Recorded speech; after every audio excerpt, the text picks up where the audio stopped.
circus, liars, joke, self-centered, crap, nasty, toxic, deceit, farcical. CNN's Abby Phillip just read off a few of the words that Americans most commonly associate with politics in the United States, and that's according to a recent Pew study. Now, you probably have guessed that words like awesome and productive wouldn't show up on a list like that. But even we were a little surprised at how bleak that list was. In fact, let's watch the list and Abby Phillip's reciting it in its entirety. So Pew asked Americans to describe the state of the United States politics in just one word. And I want you to listen to some of the most common responses. And I have to warn you here, some of these are not kid-friendly.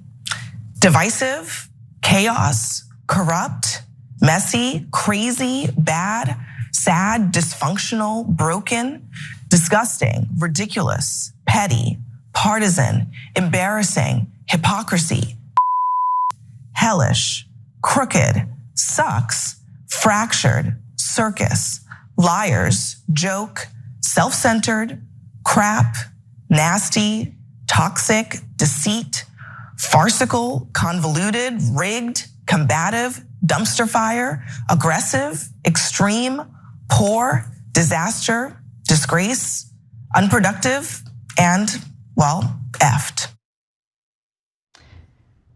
No, I'm actually gonna take back what I said earlier. I'm not surprised. I mean, when you look at every major issue that impacts ordinary Americans' lives, Congress certainly has abandoned Americans on those issues. They're more interested in their theater, they're more interested in investigations, hearings, and the hearings are never about actually looking into and learning more about an issue that they might pass legislation on.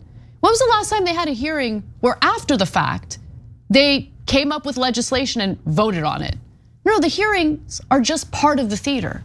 It's all about them like puffing up their chest and giving you the illusion that they're representing you, that they're fighting for you, that they're working for you, when in reality, they're doing no such thing, no such thing. So yeah, that list doesn't surprise me. And just to give you a little more information about what Pew did, that was taken from 2 Pew surveys conducted in June and July of this year, each of which sampled many thousands of Americans, 5,000 and 8,000 respectively.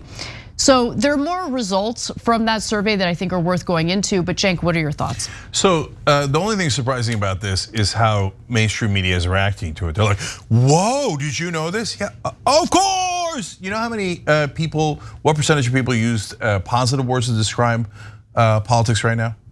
2%. 2%. That's probably the top 2%. They're like, wow, I don't know what you guys are talking about. This is working out terrific for us.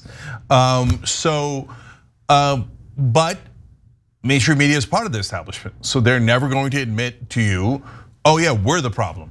They just report that as like, isn't this amazing? Is it, oh, it's probably about the gridlock or something. If they were agreeing to bipartisan corporate deals, then people would love politicians. No, they don't love politicians, they don't love you. You guys are all part of the crooked system that shovels all the money towards corporate rule and screws the rest of us. And that's the least surprising thing on earth. So let's get into some of the other findings in these surveys. So the Pew Research Center also found that just 4% of US adults say the political system is working extremely or very well. Just 4%. They all live in DC or New York. Or they're the executives of some company that is performing very well thanks to certain tax cuts and goodies subsidies. And subsidies, exactly. But there's more. Another 23% say it's working somewhat well. About 6 in 10, 63% express not too much or no confidence at all in the future of the US political system. 28% express unfavorable views of both parties. I totally fall in that category. The highest share in 3 decades of polling, and a comparable share of adults, 25%, do not feel well represented by either party. They would be correct. They are not well represented by either party. And here's one big reason why Americans think that our government is so dysfunctional. Cenk, you will enjoy this because it validates something that you talk about all the time.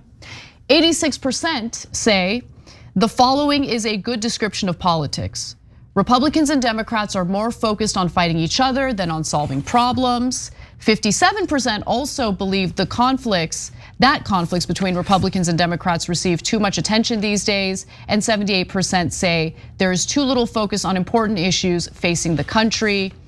But a lot of them are also concerned about campaign finance, basically the corruption that's now been baked into our system. I'm gonna give you the specific numbers on that in just a moment, but any comments on what I've shared with you so far? Yeah, so whenever I talk about money in politics, that's the next thing we're gonna get to.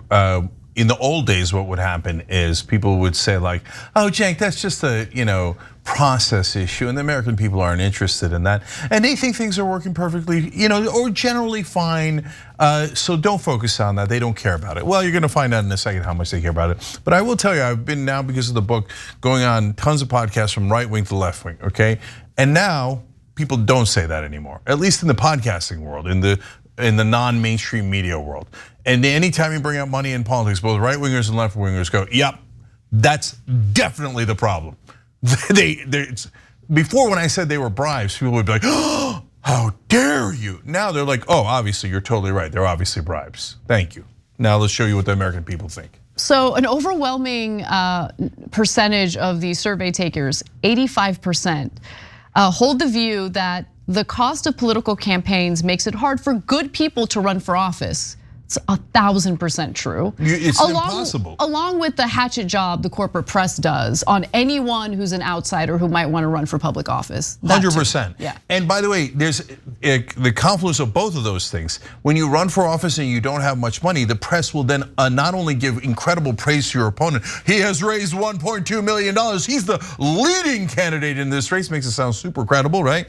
But when you come in and you don't have any money, you're a carpenter, you're a librarian or something, they're like, not a credible candidate. She's only raised $27,000, which, by the way, for you is a ton of money that you cobbled together, right? Like, not a credible candidate. Poor people, middle class people, not credible. People who take bribes from rich people, very credible, according to our press. In fact, 81% say members of Congress do a very or somewhat bad job of keeping their personal financial interests separate from their work in Congress. Large majorities say big campaign donors, 80%, and lobbyists and special interests, 73%, have too much influence on decisions made by members of Congress. And they're right. So did anything good come out of this survey? All of these responses are obviously very negative. There's hope in one area. 63% think ordinary Americans want to make the political system work well. Well, we all want it to work well. I mean, I hope that that number should be higher. We want democracy to work. We want the system to work. The Constitution is good, democracy is good. Look, sorry, but I gotta mention my book here. Chapter 4 explains what went wrong. You guys never voted for this corruption. There was never a vote on it. This Chamber of Commerce, which represents companies, wrote a memo saying we should take over the Supreme Court, and with just a couple of activist judges, we could actually just basically upend democracy, legalize bribery, and then we buy all of them. And that's exactly what they did. So that 80% number that you see there, where they're saying, yeah, the big donors control politics, 80% of Americans believe that. I'm surprised again that number is that low. If you ask it in other ways, I bet it gets above 90%, right? In Washington, which I'm about to go to next week, you ask that same question. I've done this, not just dozens, maybe hundreds of times. And people in Washington, when you suggest that, they're outraged. They're like, oh, you mean that, are you saying they don't have real opinions, that they're just working for their donors? God damn right I'm saying that, but I'm not saying it. 80% of Americans are saying it. But go ahead, continue to be shocked every time the same exact poll comes out. Hey, thanks for watching that video. We really appreciate it, guys. And we appreciate it if you become members, because that allows us to be independent, honest, progressive, all the things that you don't get from corporate media. And all of that is because of you guys. Hit the join button below and become one of us, become a Young Turk.